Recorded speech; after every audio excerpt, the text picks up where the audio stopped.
پتہ ہے حالات ہی ہیں جو چپ کرا دیتے ہیں انسان کو، ورنہ بولنا تو سب کو آتا ہے، جواب سب کے پاس ہوتے ہیں، لیکن بس وہ بولنا نہیں چاہتے۔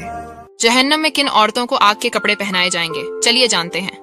ہمارے نبی صلی اللہ علیہ وسلم نے فرمایا کہ میں نے معراج کی رات عورتوں کے ایک گروہ کو دیکھا جن کے منہ کالے اور آنکھیں نیلی تھیں، اور وہ عورتیں آگ کے کپڑے پہنے ہوئے تھیں، اور فرشتے انہیں آگ کے برج مار رہے تھے، اور وہ گدھوں اور کتوں کی طرح چلا رہی تھیں۔ میں نے پوچھا، اے جبرائیل، یہ عورتیں کون ہیں جو عذاب میں مبتلا ہیں؟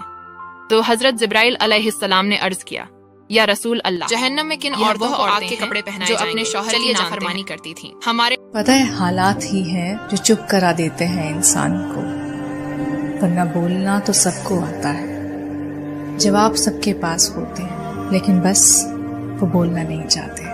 جہنم میں کن عورتوں کو آگ کے کپڑے پہنائے جائیں گے، چلیے جانتے ہیں۔ ہمارے نبی صلی اللہ علیہ وسلم نے فرمایا کہ میں نے معراج کی رات عورتوں کے ایک گروہ کو دیکھا جن کے منہ کالے اور آنکھیں نیلی تھیں، اور وہ عورتیں آگ کے کپڑے پہنے ہوئے تھیں، اور فرشتے انہیں آگ کے برج مار رہے تھے، اور وہ گدھوں اور کتوں کی طرح چلا رہی تھیں۔ میں نے پوچھا، اے جبرائیل، یہ عورتیں کون ہیں جو عذاب میں مبتلا ہیں؟ تو حضرت جبرائیل علیہ السلام نے عرض کیا، یا رسول اللہ، جہنم میں کن عورتوں کو آگ کے کپڑے پہنائے جو اپنے شوہر کی نافرمانی کرتی تھیں؟ ہمارے